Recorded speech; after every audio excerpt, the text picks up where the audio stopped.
the Legacy of Vader, also known as that crybaby Kylo Ren. I am not a fan of Kylo Ren, or I should say I wasn't a fan. I think he's a big post-pubescent crybaby. He is not intimidating, even with the mask. The Resistance will not be intimidated by you. If you don't know what I'm talking about, he has these like hissy fits, right? If he doesn't get what he wants, he starts destroying stuff. Even Snoke gets in on it, so his master even sees his childish ways. That ridiculous thing off. About 4 books into this series, it changed my mind, and that's why I want to do these videos, because I think this book actually highlights the power and toughness of Kylo Ren. Sadly, I don't think it comes in through the movies very well, but his backstory is great. This series takes place right after The Last Jedi and before the Rise of Skywalker. So here on timeline.starwars.guide, we see Ben Solo. He is roughly 29 years old. This is also when the Star Wars Resistance TV show was out, which is really interesting. He was not in it, but we can kind of place some of the other activities that were going on in the universe around this time of the comic book series. This series is all about the legacy of Vader, but Kylo's trying to wipe it out, right? And so he's trying to extinguish the past because he thinks his past is his weakness. So we're going to get into that. We're going to explore the past on both him and Vader. It's fantastic. Let's dive into book 1. All right, we have a strong picture, Kylo Ren wielding his sword, and we have Darth Vader behind. Very, very iconic of the entire series. Marvel remembers Greg Hildebrandt. He passed away in 2024. This artist actually co-created that famous 1977 Star Wars theatrical poster, symbolic to the storyline here of the Legacy of Vader. We actually get to see some of the legacy of Greg in this opener, which is awesome. So this intro here sets the tone of Vader's myth, right? It talks about how the galaxy sees Vader almost like a demigod. We see Kylo Ren trying to do the same in The Force Awakens, treating Vader like a god as he's praying to Vader in the mask. Show me again, grandfather, and I will finish what you started. This series foregrounds themes from The Last Jedi, right? Let the past die, while teasing some parts of the past are not so easily killed. And this is setting up for Mustafar and Vader's relics. A huge shout out to Charles Soule as writer on this one, and the artistry here is fantastic across the book. All right, so we start off, Kylo Ren walking with some boxes behind him. This is right after the Battle of Crate from The Last Jedi, and we all remember that cool dusty red planet. And we're on the Resurgent class Star Destroyer, the Finalizer, right? So this is Hux's flagship, which is now Kylo's base after the Supremacy's destruction. We see him coming into a hangar that kind of mirrors Hux's Nuremberg style, right, rally in The Force Awakens, but now this is all for Kylo, right? We see this pageantry a lot with First Order. I think the dark side is really dramatic. They certainly love all of their drama. We also see General Hux here. We kind of start seeing a little bit of his frustration here, where you just sense he doesn't want to be here. He doesn't like Kylo, and of course we know he ends up becoming a traitor. So I think we start seeing some of those hints that Hux is losing it and is going to start becoming a traitor here. Those boxes slam down. He pulls out using the Force Snoke's body. Kylo Ren is using this as propaganda to tell his people that the Resistance killed him, but we know what really happened. Kills his true enemy. So he throws Snoke's body out there, right? Very symbolic, again, kills the past. He talks about this is the beginning here. Very dramatic scenes, and then the support of like just showing fists. Very dramatic here. A little bit later, we see Kylo Ren fighting some of his ghosts, right? We have Luke Skywalker here. See you around, kid. And then we see Rey as well. So kind of leading into that, even during this time, he's still connected to her. He's still seeing her off and on with that dyad connection. We continue through these hard memories, right? Killing his dad was difficult.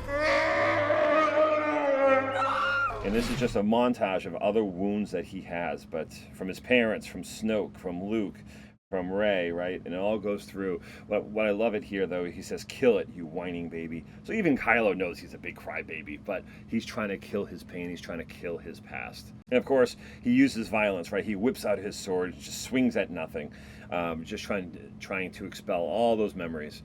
And then he ultimately just kind of sits here weeping, and then calls in Hux. So Hux and Kylo discuss plans. Kylo wants to know a little bit what Snoke's plans were. Hux, in his boldness, points out Snoke's dead. You don't need to worry about his plans. Why don't you start your own plans? It's a little back and forth here where Kylo points out that his history shaped the galaxy. His forebears shaped the galaxy, while Hux has just produced lieutenants and lickspittles. Hux points out that the Supremacy was destroyed by the Rebellion using unusual tactics. With Starkiller Base destroyed, the Supremacy destroyed, the Rebellion is making their mark, right? The Rebellion's fighting back, and that's getting Hux a little bit concerned. They've taken out 2 of their largest weapons so far. Hux is proposing a rapid offense here. He wants to fight back as fast as possible, and Kylo continues to exert his dominance over him. Right? Have I given you an order to do those things? Right? So Kylo continues to exert and say, nope, I'm the boss. You just quiet down. And this page ends with, this is what I want you to do. Build me a throne. Confused by that, but Kylo wants a throne, right? And we see a throne throughout the history of the dark side, right? Obviously, Palpatine with his seat. Snoke had his throne. Palpatine again on Exegol. He's got a big throne there. What's interesting here is Hux is proposing to build the throne out of aurorium, or something darker, more brutal. But aurorium is a rare gold-like material, metal, that is used for currency and imperial ornament, right? So that would show his power. And finally, on this page at the bottom, we see Kylo Ren saying, get it right the first time, threatening him, and we just see Hux really mad, right? So he's getting really pissed off and frustrated. I wonder if Kylo senses that. Like, is he listening? I feel like he could have been using the Force there a little bit. So here we have Vader's crushed, burnt mask, right? And he's talking to it again. He's talking to Vader. Maybe you can call this praying, right? Kylo points out, I'm not Vader. I'm not Luke. I'm not my mother. I'm not Han Solo. I'm not any of them, right? So he's fighting with his past. He's trying to figure out who he is. I do find it interesting. He didn't say my dad. He said, I'm not Han Solo. He had daddy issues, obviously. I told that girl, being Rey, right, let the past die to kill it. And he's just telling himself, I've done that, I've done that. But he's fighting himself. He doesn't feel free, right? He's not done. He still has a lot more to do. And so he starts threatening to destroy Vader here. He's floating his mask, presumably about to crush it, right? And he's like, I'm going to start with you. I'm going to wipe out your past. And that's the rest of the series, is him trying to wipe out the Vader's past. Really cool stuff. So then he flies off to Mustafar, right? And we see Vader's castle in the background there. There are protectors on the castle, right? We see these characters. We've seen him tangle with these guys in the woods at the beginning of The Rise of Skywalker. These guys are members of the Alesmec of Winsit. It's a Sith cult. So these guys basically worship the Sith. And we see several pages and panes of Kylo Ren battling them, fighting them, threatening them, proving himself powerful. He is without a doubt powerful, though a crybaby. So we have a long montage scene here of just him slicing them up, beating them up, cutting arms off, right? I don't know what it is with Star Wars and arms, but we still see those arms fall. And what's interesting, there's somebody watching, right? So in this top panel, and we started a little bit earlier, there's someone watching all of this. So someone's seeing Kylo Ren making progress, calling him a plunderer, a pretender, or a prince. So here, Kylo Ren does get stabbed, and then he ends up killing the guy by snapping his neck. As he walks up to Vader's castle, he's bleeding a little bit.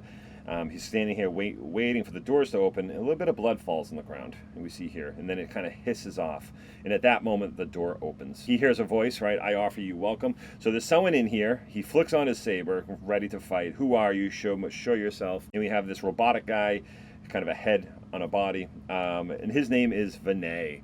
So who is Vinay? You have seen him before. He is in Rogue One on Mustafar. He's that old guy who was letting Vader know that Krennic had arrived. My lord, Director Krennic has arrived. Vinay is a little bit like the Bomar Order, right? These kind of robotic things with their heads floating.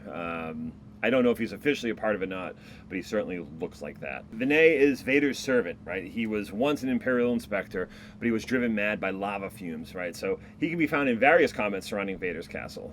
We will see him a lot in this series. He's kind of Kylo Ren's guide for the rest of the books here. So they kind of go back and forth. Kylo Ren threatens to destroy him. Vinay is very much like, oh, you're very much like your grandfather. But he basically points out here that you don't want to destroy your past, right? Vader's power was his past, right? And if you think about Vader, Anakin Skywalker, and the past that he had, right, it's huge, and that really does define who Vader is. So he continues, right? Vader never allowed himself to forget his past. Vinay offers, I'll show you how he did it. I will help you. You are lost. You wouldn't have been here if you knew you didn't need this. And then Kylo says, show me. next Tatooine. The first book ends and we see a split of Vader and Kylo Ren, continuing the story here of him trying to wipe out his grandfather's legacy. So I thought that first book was great. Not very exciting, but I think the hook is there for me. I want to see what he's going to do over at Tatooine. I want to see how we're going to see Vader's history, right, come to life through Kylo Ren. And we get to see what I think we'll see Kylo Ren toughen up, right? I think we see a different Kylo between the movies, The Last Jedi and The Rise of Skywalker. He's a bit of a crybaby in the earlier two movies, and then The Rise of Skywalker, he's a different sense. He even has the Knights of Ren with him, and they're part of this story too. It's fantastic. So stay tuned for the next video. We're going to dive into the next two books while he is on Tatooine, and he actually comes up against Gardulla the Hutt, which is really cool. Stay tuned. May the Force be with you.